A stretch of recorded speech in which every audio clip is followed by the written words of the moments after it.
Hello and welcome students, Gyanjyoti coaching সেন্টারের পক্ষ থেকে তোমাদের সকলকে আরও একবার স্বাগত। সিলেবাস তোমাদের চলে এসেছে। আজকে কিন্তু আজকের আলোচনার যে বিষয় আমাদের রয়েছে সেটা কিন্তু আমরা সিলেবাস ডিসকাশন দিয়ে শুরু করব। এবং এর আগের সেমিস্টারগুলোতে যেভাবে তোমরা দেখেছো যে সিলেবাস আলোচনার পর থেকেই কিন্তু সিলেবাস অনুযায়ী প্রত্যেকটা টপিক কিন্তু আমি ধরে ধরে আলোচনা করে দিই, সেই মতোই কিন্তু এবারও কোনো ব্যতিক্রম হচ্ছে না। সেম এভাবেই কিন্তু আমার ক্লাস কন্টিনিউ হবে। এবং এছাড়া যারা পেইড ব্যাচের আমার স্টুডেন্টসরা আছো, তারাও যেভাবে আগের সেমিস্টারগুলোতে ক্লাস করেছো, যেভাবে আমরা সুন্দরভাবে সাকসেসফুলি ক্লাসেসগুলোকে কমপ্লিট করতে পেরেছি, এইবারও কিন্তু তার কোনো ব্যতিক্রম হচ্ছে না। ঠিক আছে, তো তাহলে আজকে আমরা শুরু করব সিলেবাস ডিসকাশন নিয়ে।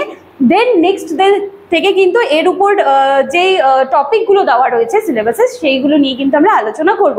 চলো অতিরিক্ত কোনো কথায় না গিয়ে আলোচনার বিষয়টা তাহলে শুরু করা যাক। দেখো কি আছে, 5th সেমিস্টার মেজর 9 এডুকেশন। ঠিক আছে, আচ্ছা এই যে তোমাদের যেই সিলেবাসটা দেওয়া হয়েছে তার একটা কোর্স টাইটেল আছে, নাম কি? History of education in independent India. ঠিক আছে, এটা হয়ে গেল আমাদের কোর্স টাইটেল। এবার এটার মধ্যে বিভিন্ন ইউনিটসগুলো দিয়ে দেওয়া আছে, 1, 2, 3, 4 চারখানা ইউনিট আমরা আলোচনা করব। ঠিক আছে, ইউনিট আলোচনা করার আগে তোমাদেরকে একটা খুব জরুরি ইনফরমেশনটা আমি আগে ছোট্ট করে দিয়ে নিই, দেন কিন্তু আবার আমরা আলোচনার বিষয়ে ফিরে আসব। দেখো পুরো এখানে কোর্স যে স্ট্রাকচার রয়েছে, সমস্ত রকমের ইনফরমেশন সব কিন্তু তোমরা দেখতে পাচ্ছ। ঠিক আছে, দেখো সবার আগে এই কর্নারে তোমরা দুটো কন্ট্যাক্ট নাম্বার দেখতে পাচ্ছ।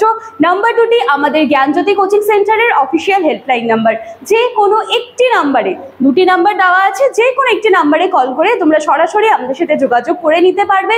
কিন্তু একটু মনে রাখতে হবে, সোম থেকে শনির মধ্যে কলটা করবে এবং অফিস আওয়ারে কল করবে। সানডে কিন্তু কেউ কল করো না, কারণ সেদিন কিন্তু ছুটির দিন। আচ্ছা এবারে দেখো কি আছে, দেখো যেহেতু আমরা 5th সেমিস্টার বা এবার আমাদের 5th সেমিস্টার রয়েছে, তো আমরা এই জায়গাটা ফলো করব।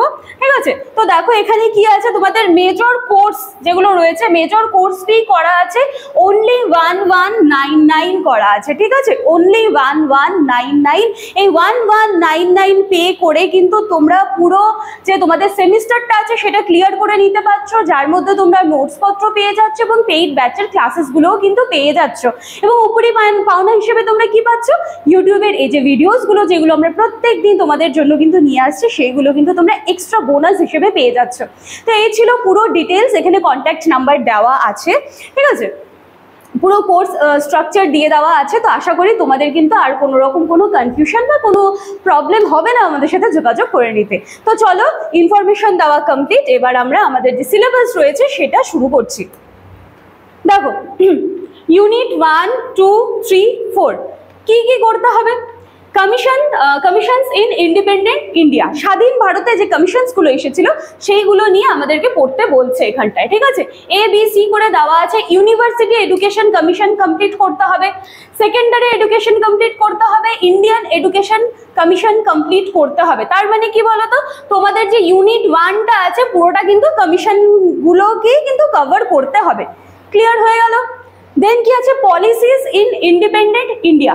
এবার এখানে বিভিন্ন যে পলিসিসগুলো ছিল, যেমন কি 1986 এর ন্যাশনাল পলিসি ছিল অন এডুকেশন। দেন কি যেটাকে আমরা POA বলি 1992। ঠিক আছে, প্রোগ্রাম অফ অ্যাকশন, যেখানে রামমূর্তি কমিটি, জনার্দন রেড্ডি কমিটি, এই সমস্ত কিছু বিষয়গুলো আমরা পেয়ে যাব। দেন কি আছে, সিতে নিউ এডুকেশন পলিসি 2020। ঠিক আছে, এখান থেকেও দেখো এই যে কিছু বিষয় দিয়ে দেওয়া আছে, এগুলো কিন্তু আমরা একসাথে সুন্দরভাবে ক্লাসে কমপ্লিট করব। আচ্ছা ইউনিট 3 কি আছে, elementary, secondary and higher education.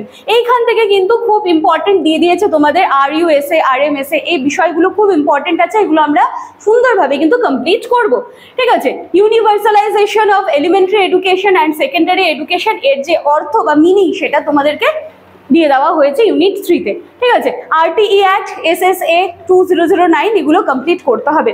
দেন কি আছে আমাদের ইউনিট 4-এ কি আছে, ইউনিট 4-এ কি আছে দেখো, NCERT ইউজিসি, ন্যাক, ঠিক আছে, মনিটরিং এজেন্সিস গুলো যেগুলো রয়েছে সেগুলোর শুধুমাত্র ফাংশনস গুলো কি আছে সেইটুকু শুধু তোমাদেরকে কিন্তু চেয়েছে এখান থেকে, ঠিক আছে। এনসিইআরটি এর ফাংশনস কি আছে, ইউজিসির ফাংশনস কি আছে, ন্যাক বা এনএএসি যাই বলো, ন্যাক বলে এটাকে, তো এটার যে শুধু ফাংশনস গুলো কি আছে সেটাই কিন্তু তোমাদের কাছে চেয়েছে, ঠিক আছে। তো আমি সরে যাচ্ছি, তোমরা একটা স্ক্রিনশট নিয়ে নাও যাদের কাছে এখনো সিলেবাসটা নেই, ঠিক আছে। চলো তাহলে এই ছিল আজকে আমাদের আলোচনার বিষয়, সিলেবাস। আজকে প্রথম দিনের ক্লাস বলতে পারো, নেক্সট দিন থেকে কিন্তু আবার আমাদের সেই আগের সেমিস্টারের মতোই কিন্তু রেগুলার ক্লাসেস শুরু হয়ে যাবে। যারা আগের সেমিস্টারে আমাদের সাথে ছিলে, আমাদেরকে এতটা সাপোর্ট করেছো, তাদের সবাইকে আরও একবার থ্যাংক ইউ। আশা করছি এই সেমিস্টারও তোমরা এভাবেই আমাদের সাথে থাকবে, এভাবেই জ্ঞানজ্যোতি কোচিং সেন্টারকে সাপোর্ট করবে। চলো আজকের আলোচনার বিষয় এখানেই শেষ করছি, দেখা হচ্ছে আবার নেক্সট দিনের ক্লাসে। Thank you.